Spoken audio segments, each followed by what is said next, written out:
Começaremos a nova Lei de Abuso de Autoridade, Lei 13.869 de 2019. Vamos começar aqui no item 1. Item 1, aspectos gerais. Item 1, aspectos gerais. Passe um azulzinho aí para ficar bem organizado. O primeiro, 1.1, introdução. Introdução. Olha só, o que nós vamos ter aqui nessa introdução da nossa lei? Eu vou te dar um contexto ali, aonde a lei foi publicada, a tramitação da lei, e depois a gente vai para a Lei 13.869 de 2019, nova Lei de Abuso de Autoridade, foi publicada em setembro de 2019. Só que no seu artigo 45, ela prevê um vacatio legis de 120 dias. Ela entrou em vigor dia 3 de janeiro e parte dela entrará em vigor no dia 25 de janeiro, notadamente a parte aí que foi vetada e o veto foi mantido. A gente já vai falar disso aí. Beleza. Além disso, o que nós tivemos? A nova Lei de Abuso de Autoridade, ela revogou totalmente a antiga Lei de Abuso, que era a Lei 4898 de 1965, hoje, de 2019. A nova Lei de Abuso, além disso, alterou algumas legislações penais especiais, algumas leis especiais, a gente vai ver isso também, além de revogar alguns dispositivos lá do Código Penal. Tudo nós vamos ver como um todo. Já falava da necessidade de uma atualização da antiga Lei de Abuso de Autoridade. A antiga Lei de Abuso, 4898, era de 1965, então era uma lei muito antiga. A doutrina, em geral, já argumentava que a gente precisava de uma atualização no texto da antiga lei. Acontece jurídica. Por que não? Porque a sua tramitação e posterior publicação ocorreu aí basicamente na reta final em meio a escândalos por parte do poder público, escândalos de corrupção, principalmente aí da Operação Lava Jato. Então veja, para alguns da comunidade jurídica, na verdade, essa nova Lei 13.869 de 2019 teve como finalidade conter a investigação de crimes relacionados aí a colarinho branco, crimes relacionados a poderosos, atualização da lei que estava até então em vigor. Então, parte da comunidade jurídica olha com desconfiança para essa lei. Fala que, na verdade, o objetivo é frear as investigações e não uma saudável atualização da antiga Lei de Abuso de Autoridade. Essa é uma primeira crítica. Mas nós temos também uma segunda crítica. E essa segunda crítica estava na antiga Lei de Abuso de Autoridade já. Muitos doutrinadores argumentavam que na antiga lei, 4898 de 65, quando você lia os tipos penais que estavam lá no artigo 3º e no artigo 4º da lei, você percebia que os tipos penais eram muito imprecisos, muito indeterminados. Você lia o crime lá, você ficava sem saber qual conduta criminosa era abrangida na sua totalidade. Portanto, alguns doutrinadores argumentavam que a antiga Lei de Abuso de Autoridade feria o princípio da taxatividade, um dos desdobramentos do princípio da legalidade. Por quê? O princípio da taxatividade exige que o tipo penal tenha conteúdo certo, conteúdo determinado. E na antiga Lei de Abuso de Autoridade, os crimes lá tinham conteúdo totalmente incerto, indeterminado, ferindo, portanto, esse princípio. Essa crítica da antiga Lei de Abuso de Autoridade permanece na visão de alguns doutrinadores, e eu cito aqui Rogério Sanches e Rogério Greco, na nova Lei de Abuso de Autoridade em relação a alguns delitos. Segundo esses doutrinadores, alguns tipos penais da nova Lei 13.869 de 2019 também possuem conteúdo indeterminado, impreciso, ferindo também a alguns deles o princípio da taxatividade. Essa é uma outra crítica que alguns doutrinadores fazem aí a certos tipos penais da nossa nova lei. Muito por conta dessas duas críticas que eu acabei de falar, quando o presidente da República recebe o projeto aqui da nova Lei de Abuso de Autoridade para sancionar ou vetar, ele veta vários dispositivos da nova lei. O Congresso Nacional manteve alguns vetos, só que derrubou outros vetos. Então, alguns dispositivos ali continuaram vetados, né? O Congresso manteve, e outros o Congresso derrubou o veto e o dispositivo entrou em vigor. Na verdade, vai entrar no dia 25 de janeiro, beleza? Parte da lei entrou em vigor no dia 3 de janeiro e parte da lei vai entrar em vigor no dia 25 de janeiro. Mas em janeiro a lei entra totalmente em vigor. E a gente vai analisar também algumas situações, aí eu vou apontar os dispositivos que foram vetados. Beleza? Falei bastante aqui nesse começo, mas é importante para te contextualizar. Beleza? É uma nova lei, uma lei inteira que regulou a legislação antiga, então é muito importante ter esse contexto. Agora a gente vai escrever bastante aqui no quadro, falando primeiro a respeito da finalidade. Finalidade da nossa nova lei de abuso de autoridade. Veja só. Quando a gente estuda direito administrativo, nós aprendemos que o Estado e seus agentes, eles possuem algumas prerrogativas que não são extensíveis, não são ali concedidas aos particulares. Por exemplo, presunção de legitimidade de seus atos. Quando um agente público pratica um ato administrativo, em nome do Estado, nós presumimos que esse ato administrativo é verdadeiro e ele é praticado de acordo com a lei. Só que, não raro, infelizmente, nós temos agentes públicos que ou extrapolam os limites da lei ou eles se desviam da finalidade da lei quando praticam os atos, caracterizando, na verdade, verdadeiro abuso de autoridade ou abuso de poder conferido a eles. Nesse caso, o Estado, quando se vê diante de um ato praticado por agente público eivado de abuso de poder ou abuso de autoridade, ele tem que reprimir essa conduta, além de punir o agente público.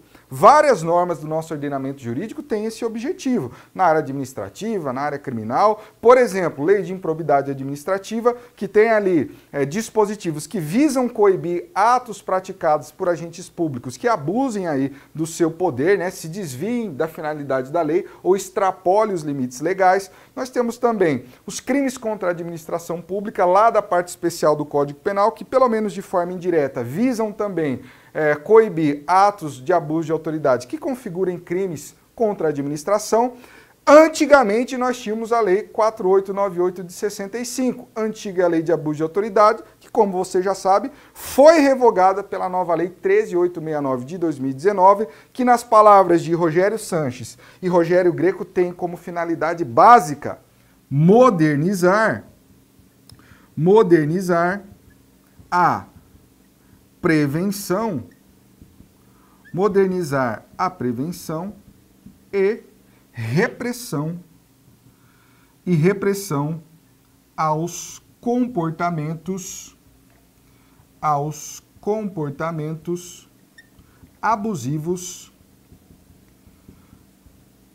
abusivos praticados por agentes públicos. Vou grifar aqui embaixo para deixar bonitinho. Comportamentos abusivos praticados por agentes públicos. Basicamente, essa é a finalidade da nova Lei de Abuso de Autoridade. Como você já sabe, tem como objetivo modernizar a antiga lei, modernizar a prevenção e a repressão aos comportamentos abusivos praticados por quem? Por agentes públicos. Nós vamos ver daqui a pouco que o sujeito ativo aqui na nova Lei de Abuso de Autoridade é agente público, só agente público via de regra, beleza? Mas isso a gente vai ver daqui a pouco. Tranquilo. Falamos sobre finalidade, agora temos que falar a respeito da organização da nossa lei. Eu sempre gosto de trazer o item organização aqui no começo das minhas aulas de legislação penal especial. E por quê? Para que você tenha uma visão geral da lei. A gente está na introdução aqui ainda, vamos escrever muito no quadro hoje, então eu gosto de te dar um panorama geral, para que você conheça a lei, você olhe e fala, eu estou sabendo do que a lei trata, eu estou sabendo quais são os capítulos, quais são os temas. Claro, é um pequeno resumo, mas eu já te dou uma prévia. Organização. A nova Lei de Abuso de Autoridade possui 8 capítulos. Possui 8 capítulos. Se você olhar aí na nova lei, 13869 de 2019, possui 8 capítulos. Mas como que eu gosto de dividir essa lei? Como que eu acho mais didático para você memorizar de uma maneira mais facilitada? Eu divido da seguinte forma. Primeiro, a gente começa com aspectos gerais. Aspectos gerais, a gente já começou, estamos nele. Aspectos gerais previstos lá dos artigos 1º a 8º, mais artigo 39 da lei, aspectos gerais. Depois, nós vamos para os crimes em espécie, previstos aonde? Dos artigos 9º a 38, dos artigos 9º a 38. E por fim, nós temos as disposições finais. Disposições finais que estão previstas dos artigos 40 a 45. 40 a 45. Essa é a sua lei de abuso de autoridade, beleza? E a gente vai dividir o nosso conteúdo dessa forma. Primeiro, aspectos gerais. Aqui nos aspectos gerais, do artigo 1º até o artigo 8º, nós vamos estudar temas que vão se aplicar a todos os crimes previstos na lei. Por exemplo, sujeito ativo, por exemplo, elemento subjetivo, ação penal, dentre outros temas que vão se aplicar a todos os crimes da lei. Nós temos ainda, eu gosto de agrupar aqui nos aspectos gerais, o artigo 39. O artigo 39 fala sobre o procedimento da lei. Os crimes da lei de abuso de autoridade serão processados e julgados mediante qual procedimento? Qual que é a norma? Nós veremos que na nova lei de abuso de autoridade, diferente da antiga, não temos procedimento próprio na lei. Nós veremos isso mais à frente. Gosto de trazer aqui por quê? Porque diz respeito aos crimes em geral, beleza? Então a gente já estuda de uma só vez aqui. Nós temos também os crimes em espécie. Estão lá do artigo 9º até o artigo 38. Quantos crimes nós temos na nossa nova lei? 24 crimes. 24 crimes, 24 delitos, tipos penais. Isso. E aí no parágrafo único ele traz várias figuras equiparadas, que vão se equiparar à conduta criminosa do caput. Na verdade vão constituir crimes ali, ou outros tipos de crimes, que vão receber a mesma sanção penal. Aqui eu nem estou contando as figuras equiparadas. Então veja que a gente tem muita coisa para estudar na nova lei de abuso. E por fim nós temos a nossa metodologia aqui, letra da lei. É isso que vai cair na sua prova nesse início de vigência da nossa nova lei de abuso de autoridade. Ainda nós não temos nenhuma jurisprudência. A lei acabou de entrar em vigor. As discussões doutrinárias, elas são muito iniciais ainda, até escrevi no seu material, são muito embrionárias. Então, nós não temos aí grandes discussões doutrinárias ainda, está tudo muito no começo. O que sua prova vai te cobrar? A letra da lei. Então, como essa lei nunca caiu em nenhum concurso, eu não tenho como te falar qual que é o artigo que mais cai. Eu tenho que te dar do artigo 1º até o artigo 45. E é isso que eu vou fazer. Todos os artigos da lei serão contemplados. Eu vou esquematizar todos no quadro e eu vou te explicar todos. Vou falar de doutrina pontual, quando for interessante. Vou citar exemplo também, quando o artigo não for muito intuitivo, tudo para melhorar a sua assimilação. Tanto é que o nome da aula, eu gosto de dar Lei de Abuso de Autoridade esquematizada, que eu vou passar esquema da lei inteira aqui no quadro. Beleza? É dessa forma que a gente vai estudar a nossa nova lei. Invariavelmente, eu vou ter que voltar aqui mais à frente, gravar uma outra aula daqui a alguns meses. Por quê? Porque a gente vai começar a ter decisão jurisprudencial, a gente vai começar a ter aí doutrina mais robusta, e aí, com certeza, em vários dispositivos aqui. E aí teremos que voltar e trazer essas atualizações, mas por hora a letra da lei é o nosso guia. Beleza? Olha, começando sobre as disposições finais. Disposições finais, lá do artigo 40 até o artigo 44, porque o artigo 45 fala sobre o vacatio legis. Professor, você vai trazer aqui agora as disposições finais? Vou, porque na verdade são disposições que se aplicam aí a toda a lei, diz respeito à lei em geral. É melhor a gente trazer aqui para que concentre nos crimes em espécie. Beleza? Então vamos lá. O que essas disposições finais? A lei de prisão temporária, lei de prisão temporária, alterou também. Telefônica, alterou também o Estatuto da Criança e do Adolescente e alterou também o Estatuto da OAB. Até o Estatuto da OAB, né? Não contente em alterar toda a lei de abuso de autoridade, revogar, a nova lei ainda alterou um monte de coisa em outras leis. Para a nossa alegria, né? Mas enfim, alterações, lei de prisão temporária, lei de interceptação telefônica, estatuto da criança. Não vamos. Por quê? Quem tem que tratar com você é o professor que for ministrar a respectiva lei. Não dá para a gente tirar o dispositivo isolado e tratar na aula. Não, tem que ser tratado em conjunto, trabalhado em conjunto com outros dispositivos. E, obviamente, a gente não tem tempo de falar sobre a lei de prisão temporária inteira aqui. Nossa aula é de abuso de autoridade. Eu estou trazendo para você, para que você saiba, tem que atualizar o seu material em relação a essas leis. Não houve revogação, houve alteração de alguns dispositivos apenas. E vamos. Nós tivemos também algumas revogações promovidas pela nova lei de abuso. Quais foram essas revogações? Veja, primeiro, já até te falei, revogou a lei 4898 na íntegra, expressa e integralmente. Não existe mais. Nós temos também revogações.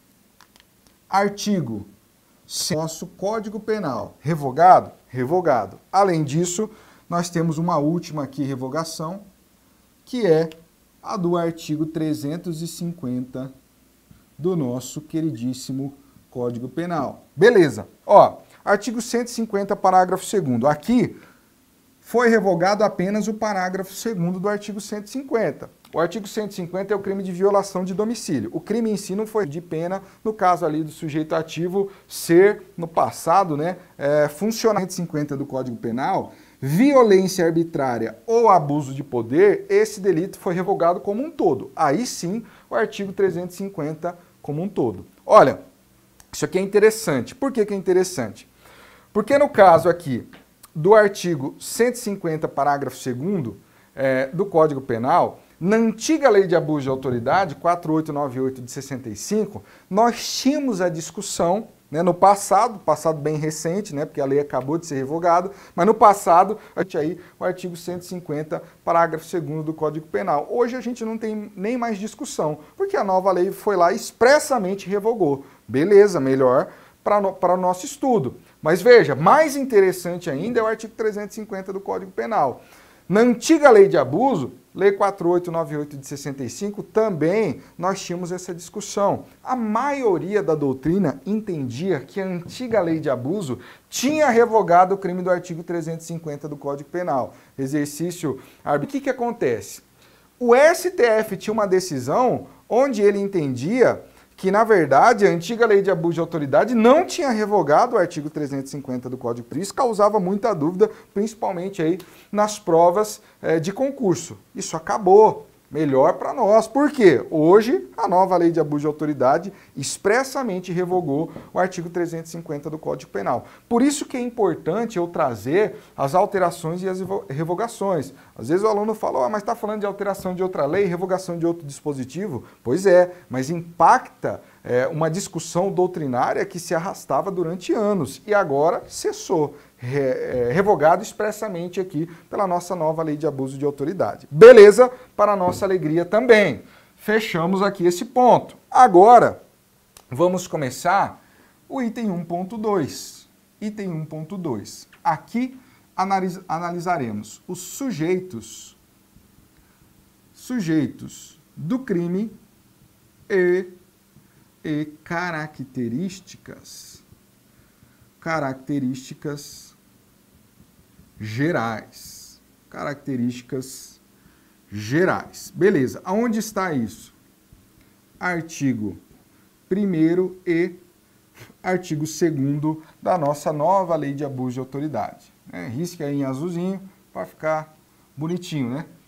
Quando a letra não é muito bonita, a gente enfeita para ficar mais visual para você. Veja, todos os pontos eu vou trazer o respectivo dispositivo para que você tenha aí a possibilidade de características gerais. São características gerais que serão aplicadas a todos os crimes da lei. E eu vou pontuar isso também ao longo delas aqui. Mas vamos começar, primeiramente, vou escrever em extenso aqui, que é a primeira vez que eu estou falando.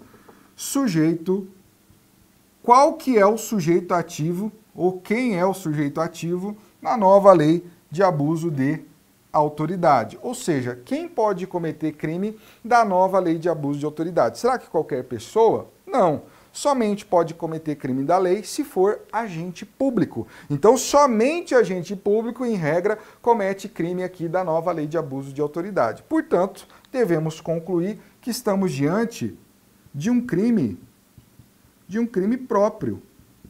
O que é um crime próprio? Crime próprio é aquele onde eu vou exigir uma condição especial do sujeito ativo. Não é qualquer pessoa que pode praticar crime da lei 13.869 de 2019. Não. Para que pratique crime da lei tem que ser o quê? Agente público. Beleza? Então coloque aí. Tem que ser agente público. Mas veja, o que é agente público para os fins da nova lei de abuso de autoridade? Essa resposta está contida ali no artigo uso. É um conceito bastante amplo. Se você olhar aí na sua lei, no artigo 2º, né, até peço licença para o legislador aí, mas eu acho que está muito bagunçado. Eles não precisam de exemplo, você tem parágrafo único. Aqui eu vou esquematizar os conceitos para você e é a mesma coisa do que está no artigo 2º. Agente público é todo aquele que exerce cargo, emprego, função ou mandato. Beleza? Na administração direta ou indireta. Na administração direta ou indireta. Se você olhar no artigo 2º, está na administração direta, indireta ou fundacional. Mas a administração fundacional está dentro aqui. Os poderes de qualquer dos poderes, ou seja, pode ser poderes dos entes federados,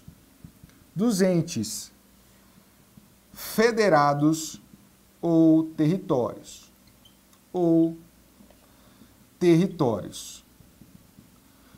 legislador foi bem amplo aqui. Então, dos entes federados, União, Estados, DF e municípios, ou ainda dos territórios, que apesar de ser uma autarquia aqui, né, não está da administração indireta, uma autarquia territorial, está expresso aí na nossa lei, a gente coloca aqui também. Então, todo aquele que exerce cargo, emprego, função, mandato, na administração direta. E ainda, o legislador continua.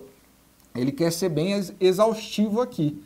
Ainda que, aí acrescente, ainda que, de forma transitória, ou seja, transitoriamente, ou sem remuneração. Ainda que de forma do mesário eleitoral e também do jurado. Mesário eleitoral e também jurado, eles vão exercer o quê? Eles vão exercer função pública. Só que eles serão permanentes? Não, será de forma transitória, né? Só no dia do júri aí, geralmente um dia, mas pode se estender por mais, e também no dia da eleição, de forma transitória. Mas remuneração não vão receber. Podem ser considerados, enquanto estiverem aí no exercício da função, agentes públicos para os fins da nova lei de abuso de autoridade? Sim, ou sem remuneração. E aí acrescente também mais uma disposição do legislador. Por qualquer forma de investidura